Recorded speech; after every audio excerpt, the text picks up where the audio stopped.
काफ़ी समय पहले की बात है। प्रतापगढ़ नाम का एक राज्य था। वहाँ का राजा बहुत अच्छा था, मगर राजा को वह सुख नहीं था।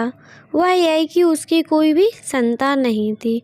वह चाहता था कि अब वह राज्य के अंदर किसी योग्य बच्चे को गोद लेता कि वह उसका उत्तराधिकारी बन सके और आगे की बागडोर को सुचारू रूप से चला सके।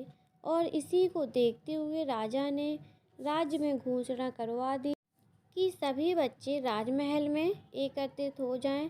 ऐसा ही हुआ। राजा ने सभी बच्चों को पौधे लगाने के लिए भिन्न भिन्न प्रकार के बीज दिए और कहा कि अब हम 6 महीने बाद मिलेंगे और देखेंगे कि किसका पौधा सबसे अच्छा होगा। महीना बीत जाने के बाद भी एक बच्चा ऐसा था जिसके गमले में वह बीज अभी तक नहीं फूटा था, लेकिन वह रोज़ उसकी देखभाल करता था और रोज़ पौधे को पानी देता था। देखते ही देखते 3 महीने बीत गए। बच्चा परेशान हो गया। तभी उसकी माँ ने कहा कि बेटा धैर्य रखो, कुछ बीजों को फलने में ज़्यादा वक्त लगता है। और वह पौधे को सींचता रहा। 6 महीने हो गए। राजा के पास जाने का समय आ चुका था, लेकिन वह डर हुआ था कि सभी बच्चों के गमलों में तो पौधे होंगे और उसका गमला खाली होगा। लेकिन वह बच्चा ईमानदार था और सारे बच्चे राजमहल में आ चुके थे। कुछ बच्चे जोश से भरे हुए थे क्योंकि उनके अंदर राज्य का उत्तराधिकारी बनने की प्रबल लालसा थी। अब राजा ने आदेश दिया, सभी बच्चे अपने अपने गमले दिखाने लगे, मगर एक बच्चा सहमा हुआ था क्योंकि उसका गमला खाली था। तभी राजा की नज़र उस गमले पर गई। उसने पूछा, तुम्हारा गमला तो खाली है। तो उसने कहा, लेकिन मैंने इस गमले की 6 महीने तक देखभाल की है।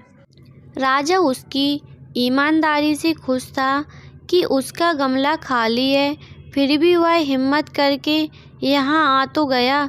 सभी बच्चों के गमले देखने के बाद राजा ने उस बच्चे को सभी के सामने बुलाया। बच्चा सहम गया और राजा ने वह गमला सभी को दिखाया। सभी बच्चे ज़ोर से हंसने लगे।